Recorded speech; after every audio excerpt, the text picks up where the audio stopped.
Movilac,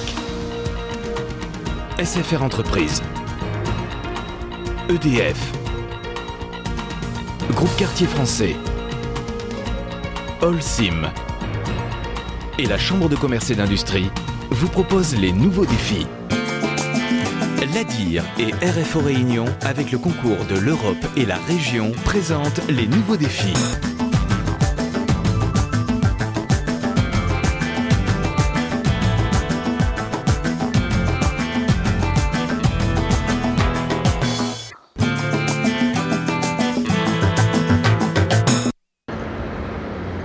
Arrivée du bateau le Sillaos, il est 6 h du matin au port Est. Comme chaque mois, ce pétrolier amène de Singapour l'essence, le jet et le gasoil pour l'ensemble de l'île. Plein de ses 51 000 m3 d'hydrocarbures, le mastodonte se positionne à quai. La manœuvre est délicate, le carburant est hautement inflammable et la sécurité est une priorité.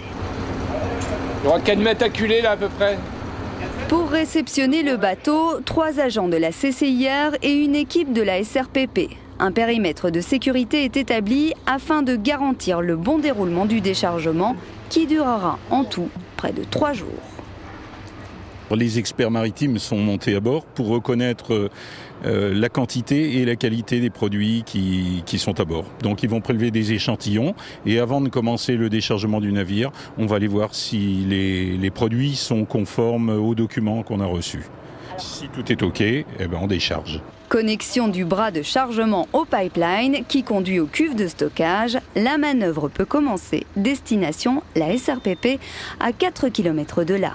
On se trouve actuellement devant le pipeline qui relie le dépôt SRPP aux installations de déchargement du port Est. C'est effectivement un pipeline multiproduit.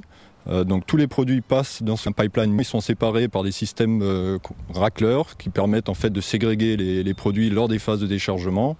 Et ensuite, on a des lignes ségrégées et des jeux de vannes qui permettent d'orienter les produits dans les différents bacs. Et pour superviser la manœuvre de déchargement, Jackie officie à plein temps. Nous sommes dans la gare des racleurs de la SRPP. Ici, pendant 3 jours, la cadence de déchargement sera minutieusement contrôlée. La cadence est importante pour nous, car il faut savoir que pour le jet, on a une cadence de 900 m3, alors qu'en gazole et en sans-plomb, on peut monter à 1100 m3. La cadence, ça se gère comment en fait? C'est une pompe? C'est une pompe, c'est le bateau qui pousse, il a sa pompe à bord. Et donc, nous, on surveille la cadence, et si jamais la cadence est trop faible, on fait augmenter, et si c'est trop fort, on fait diminuer. Les bateaux chargés d'hydrocarbures font 15 rotations par an et déchargent directement les différents produits dans les cuves de la SRPP. La SRPP, à ce niveau, a un rôle de stockage. Mais elle a aussi un rôle commercial puisqu'elle représente 2 grandes marques, Elf et Shell. À ce titre, elle importe aussi sa matière première et partage le transport maritime sur le Sillaos avec les autres marques Esso, Caltex et Total.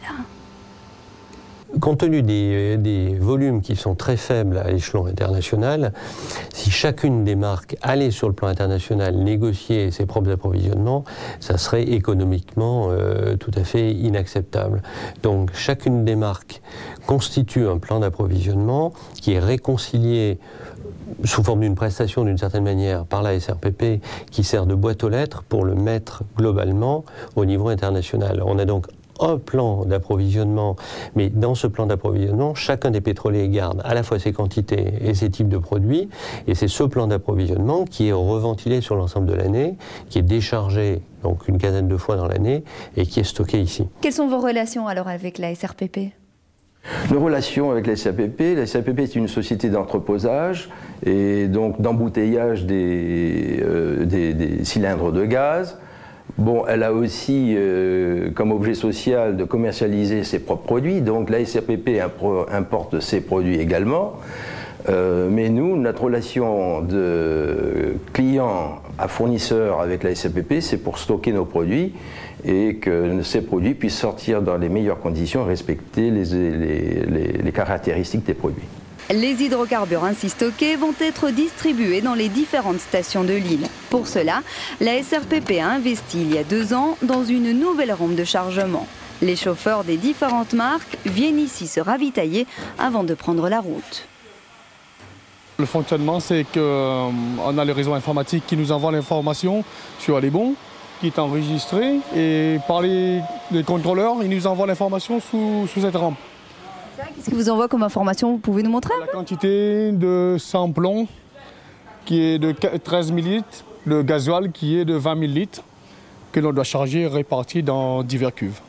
Cette rampe de chargement est aussi respectueuse de l'environnement. À chaque plein, les chauffeurs branchent un flexible de récupération des vapeurs d'hydrocarbures afin qu'elles ne s'évaporent pas dans la nature. Cette station, en fait, c'est l'unité de récupération des vapeurs qui permet de récupérer les vapeurs qui sont issues des phases de chargement des citernes. Le liquide, en fait, chargé dans la citerne chasse les vapeurs qui sont collectées dans ce collecteur et renvoyées ensuite vers les différents ballons dans lesquels ont contenu du charbon actif. Et une phase d'absorption permet en fait de capter ces vapeurs et de les renvoyer dans les stockages de carburant situés derrière nous. Environnement mais aussi sécurité. La Société réunionnaise des produits pétroliers est une installation classée Seveso 2. Cela implique des mesures drastiques pour garantir la sécurité du personnel et des entreprises alentours. Chaque année, un plan d'opération interne est mené afin d'évaluer la réactivité du personnel en cas d'accident. À côté de cela, tout un dispositif est mis en place au jour le jour pour prévenir les risques. Donc en moyen humain, nous avons une équipe de 7 pompiers de la SRPP qui se relaient pour assurer la sécurité du site 24 heures sur 24. Et au niveau matériel, nous disposons donc des installations fixes d'arrosage, par exemple d'incendie, pour se parer en cas d'incendie, avec des couronnes d'arrosage que vous pouvez voir autour des bacs. Nous avons pour cela de l'eau. Nous avons une réserve d'eau disponible de 5000 m3 et une réserve d'émulseurs également pour alimenter ces couronnes ou ces bornes incendie. Dis-moi Luciano, tu as une livraison pour Possession pour aujourd'hui ? Autre service, autre qualification, nous sommes dans le service livraison. Ici, chaque jour, des centaines de mètres cubes d'hydrocarbures sont livrés. Une organisation fondamentale et essentielle pour parer à toute rupture de stock. La SRPP ravitaille elle-même ses stations Elf et Shell. Elle gère le planning des chauffeurs et le respect des horaires. Là où on est très rigoureux, c'est de pouvoir gérer les équipes, puisque nous travaillons principalement en 2-8, donc des chauffeurs qui commencent depuis le matin 4h45 pour terminer donc vers 11h15 et une équipe d'après-midi qui commence à 12h15 jusqu'à 19h15.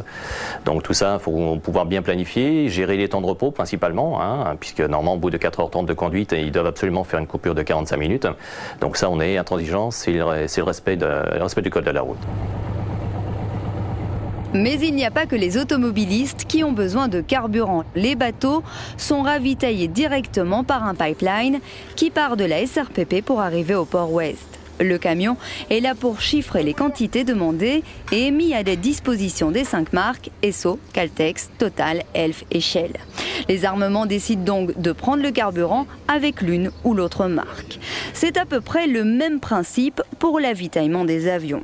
Nous sommes à Gillot, sur la station de stockage du jet, c'est-à-dire le kérosène des avions.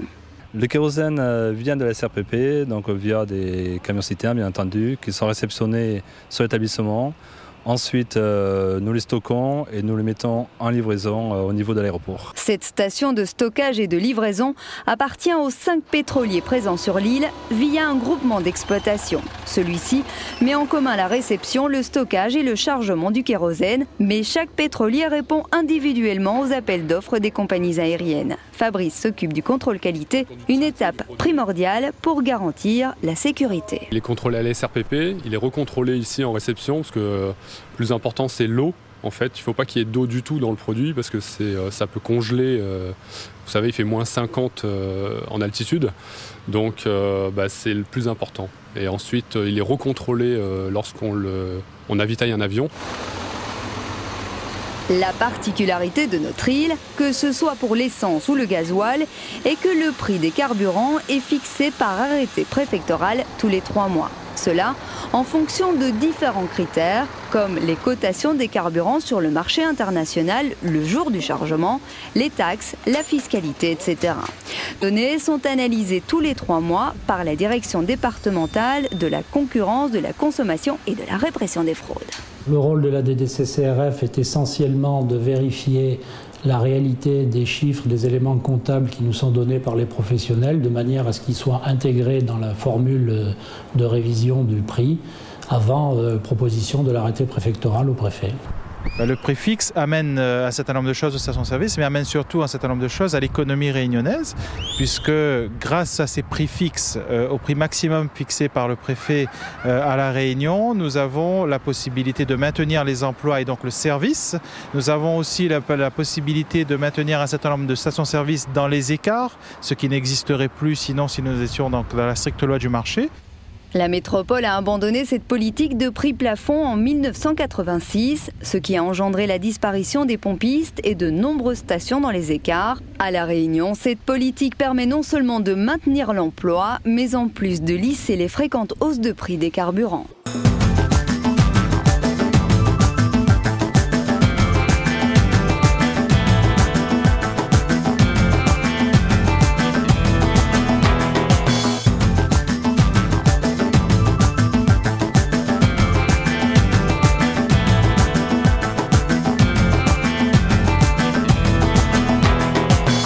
Movilac, SFR Entreprises, EDF, Groupe Quartier Français, Holcim et la Chambre de commerce et d'industrie vous ont proposé les nouveaux défis.